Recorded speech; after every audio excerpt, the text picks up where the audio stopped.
जय माताजी मित्रों, जय विहोत में। तो फरीथी આપણે એક નવા બ્લોગમાં તમારા બધા મિત્રોનું હાર્દિક સ્વાગત કરું છું। મિત્રો, તો હું તમારા માટે એવો ઘરગથ્થુ આજે એક એવી ડાઈ લઈને આવી છું કે આપણે અત્યાર સુધી તમે લાખો રૂપિયા એના પર ખર્ચી નાખ્યા છે કે તમે મોંઘી ડાઈ લાયા હોય કે મોંઘો તેલ નાખ્યો હોય તોય તમારા જે સફેદ વાળની સમસ્યા છે એનાથી તમને છુટકારો ના મળ્યો હોય તો આજે હું તમારા માટે એવી ડાઈ લાવી છું કે તમે બજારની કેમિકલ વાળી ડાઈ લઈને નાખો છો તો તમને માથામાં તમને એલર્જી થઈ જતી હોય, અમુકનો સોજાઈ જતા હોય, મોઢું પણ હોજઈ જતું હોય, પણ આજે જે આપણે ડાઈ બનાવવાની છે ને એમાં કોઈ કેમિકલ નથી અને કેમિકલ વગરની ડાઈ છે એ તમે નાખશો તો એનાથી તમને નુકસાન નહીં થાય। તો અત્યાર સુધી મેં ઘણા બધા ડાઈના પણ વિડીયો બનાવ્યા છે, ફેસ વોશના વિડીયો બનાવ્યા છે, એમાં મને સારું રિઝલ્ટ મળ્યું છે। તમે લોકોએ મને સપોર્ટ પણ બહુ સારો કરે છે, પણ જે વિડીયો હું બનાવું છું ને એ પહેલાં તો હું મારા પર અજમાવું છું અને પછી હું તમારા થકી વિડીયો બનાવું છું। અને બીજી વાત કે તમે કયા ગામથી વિડીયો જોવો છો એ કોમેન્ટમાં લખી જણાવજો અને મારો વિડીયો તમે પૂરેપૂરો જોજો તો તમને ખબર પડશે કે આપણે ડાઈ કેવી રીતે બનાવે છે, શેનાથી બનાવે છે। તમે વિડીયો અધૂરો છોડી દો અને પછી કોમેન્ટમાં લખો કે બેન તમે જે બનાવો છો એનાથી કંઈ ફરક પડતો નથી, કશું થતું નથી, પણ એના માટે તમારે વિડીયો પૂરેપૂરો જોવો પડશે, વિડીયોમાં ટક્યા રહેવું પડશે કે આપણે જે ડાઈ બનાવીએ છીએ, જે ફેસ વોશ બનાવીએ છીએ એ કેવી રીતે બનાવીએ, શું એમાં નાખીએ છીએ અને શેનાથી બનાવવાનું છે। તમે વિડીયો પૂરેપૂરો નહીં જોવો તો તમને ખબર નહીં પડે, પણ તમે વિડીયોમાં ટક્યા રહેશો, વિડીયો જોશો તો જ તમને ખબર પડશે કે આપણે જે આ બેન બનાવે છે એ કેવી રીતે બનાવે છે, એનાથી 100% તમને ફરક પડે, પણ એના માટે તમે વિડીયો પૂરેપૂરો જોવો ને તો તમને ફરક પડે। તમે વિડીયો અધૂરો મૂકી દો તો તમને કશો ફરક ના પડે। તો બીજી વાત કે તમે ડાઈ લાઈન નાખતા હોય અને તમે કેવું કરો કે ગમે ત્યાં જવાનું હોય તો અત્યારની ડાઈ તમે લાવો છો ને 40-50 રૂપિયા તમે અઠવાડિયામાં એવી ડાઈ નાખો તો તમારા પૈસાનું પાણી થઈ જાય, પણ આ ઘરેલું ડાઈ જો તમે નાખશો ને તો તમને નુકસાન પણ નહીં થાય ને તમે સફેદ વાળથી તમને જિંદગીભર એનો છુટકારો મળી જાય। 100 વર્ષ રહેશો ને તો સુધી તમને એક પણ સફેદ વાળ તમારો જોવા નહીં મળે અને એટલા તેજીથી તમારા વાળ ગ્રોથ થવા મળશે। જે તો તમને ટાલ હશે ને એ પણ તમને વાળ આવી જશે, તમારા રૂખા સૂકા વાળ હશે ને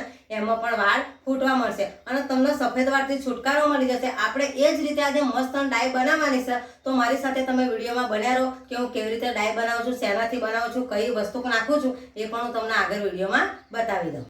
તો આપણે અહીંયા લોખંડની તવી લઈ લીધી છે, આ આપણે લોખંડની તવી જ લેવાની છે। તમારે કોઈ ધાતુની તકલીફ નહીં બનાવ, તમારી કાન કઢાઈ હોય લોખંડની અને આવી તવી હોય ને એમાં બનાવે, કેમ કે એમાં આયરન હોય છે ને એના પોષણ આપણને મળે છે, એટલે આપણે લોખંડની તવી લઈ લેવાની છે અને આપણે ગેસ ચાલુ કરી દે। તમારી પાસે ચૂલો હોય તો ચૂલો અને ગેસ હોય તો પણ તમારે મીડિયમ સ્લો રાખવાનો છે અને એની અંદર કઈ વસ્તુ નાખવાની છે એ પણ હું તમને કહી દઉં। તો આ છે સરસોનું તેલ, જોઈ લો, હા સરસોનું તેલ છે, આને આપણે 2 ચમચી ભરી અને આમાં નાખી દઈશું તવીમાં।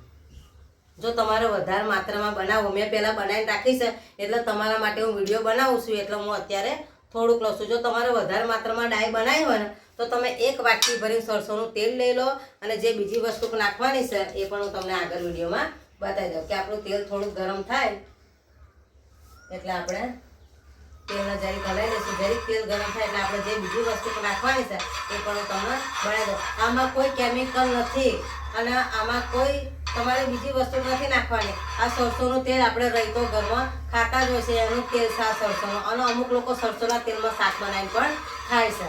તો હવે આપણે જો તેલ ગરમ થઈ ગયું છે, હવે એની અંદર આપણે નાખવાનો છે આમળાનો પાવડર। આ આમળામાં વિટામિન સી અને એન્ટીઓક્સિડન્ટ આવે છે, એના રીતે આપણા વાળ કુદરતી તરીકેથી કાળા થાય છે અને આપણા માથામાં ઠંડક મળે છે, પોષણ મળે છે અને વાળને ખરતા અટકાવવાનું કામ કરે છે અને એકદમ આપણા વાળ કાળા કોલસા જેવા થઈ જશે। તો અહીંયા આપણે આમળાનો પાવડર આટલો 1 ચમચી ભરીને નાખી દેવાનો। તમારે વધારે માત્રામાં જોતું હોય તો તમે 1 વાટકી ભરીને સરસોનું તેલ અને 4 થી 5 ચમચી તમે આ નાખી શકો છો અને એને વધારે બનાવી શકો છો। મેં અહીંયા આટલું માત્રામાં લીધું। હવે આને આપણે બરાબર હલકા હાથે જે ગેસ આપણે મીડિયમ રાખ્યો છે, આનો કલર એકદમ બદલાઈ ના જાય ને ત્યાં સુધી આપણે ડાઈ બનાવવાની છે, એકદમ આનો કલર બદલાઈ જશે।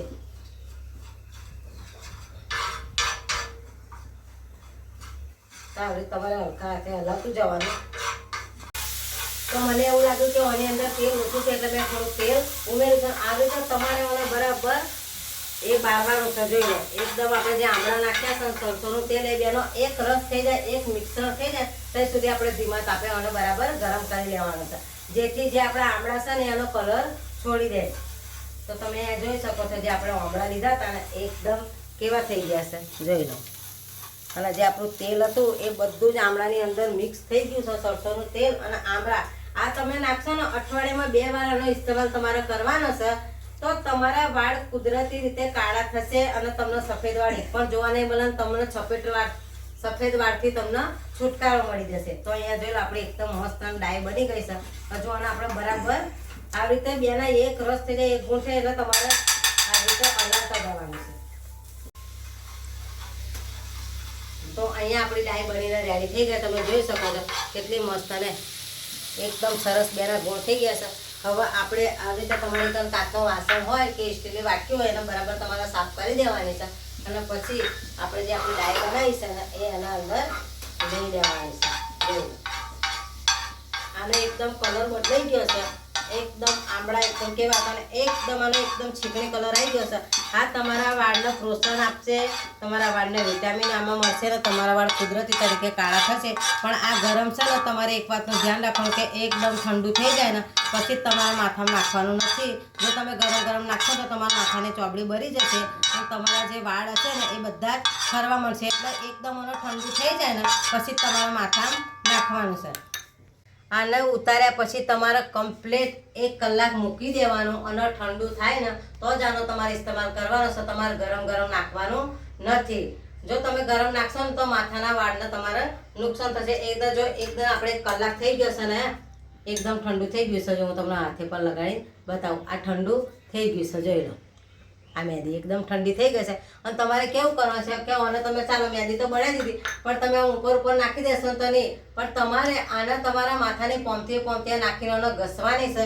જે આમળામાં વિટામિન સી અને એન્ટીઓક્સિડન્ટ હોય એના કારણે તમારા મૂળમાં જો આમળાનો રસ ઉતરશે ને તો તમારા સફેદ વાળ છે ને એ મૂળમાંથી જ કાળા નીકળવાનું ચાલુ થઈ જશે. અને આને નાખ્યા પછી તમારે કમ્પ્લીટ 2 કલાક રાખવાનું છે. 2 કલાક રાખ્યા પછી તમારે સુકાય ને પછી તમારે કોઈ પણ શેમ્પૂએ તમારું માથું ધોઈ નાખવાનું છે. આનો ઇસ્તેમાલ તમારે અઠવાડિયામાં 2 વાર કરવાનો છે. જ્યારે તમને ડાય નાખવાનું મન થાય ને તો સરસોના તેલ અને આમળાથી ડાય નાખીને ડાય બનાવીને નાખજો. જે તમારા સફેદ વાળની સમસ્યા છે ને એમનો તમને છુટકારો મળી જશે. કુદરતી તરીકે તમારા કાળા વાળ ઉગવા મળશે. તો મિત્રો તમે જોયું ને આપણે ઘરે કેવી ડાય બનાવીને મસ્ત બનાવી દે. પણ મારે થોડુંક શું થાય જાડું થઈ ગયું છે, પણ તમારે વધારે માત્રામાં સરસોનું તેલ લેવાનું અને સાધારણ પાવડર ઓછો નાખવાનો એટલે પાતળું રહેશે ને એટલે તમારા માથામાં લગાવવા માટે એને પ્રોત્સાહન મળશે અને તમે સરખી રીતે લગાવી શકશો. તમે આખા માથામાં તમારે પોમથીએ ભરી દેવાનું છે તો જ તમને આમળાનું અને સરસોના તેલનું વિટામિન મળશે. અને અઠવાડિયામાં 2 વાર તમારે નાખવાનું છે. તો અત્યારે મેં ડાય બનાવીએ તો તમે વિડીયોમાં જોઈ લીધી હશે. એવી રીતે તમે ડાય બનાવીને ઘરે જ નાખશો ને તો તમને સફેદ વાળથી છુટકારો મળી જશે હંમેશાના માટે અને તમારા મૂળમાંથી જ કાળા વાળ ઉગવાનું ચાલુ થઈ જશે. તો આવા જ હેલ્ધી અને સ્ટીપવાળા વિડીયો જોવા માટે મારી ચેનલને સબસ્ક્રાઇબ કરજો, સપોર્ટ કરજો. ફરીથી મળીશું નવા વિડીયો સાથે. ત્યાં સુધી જય વિગતમાં.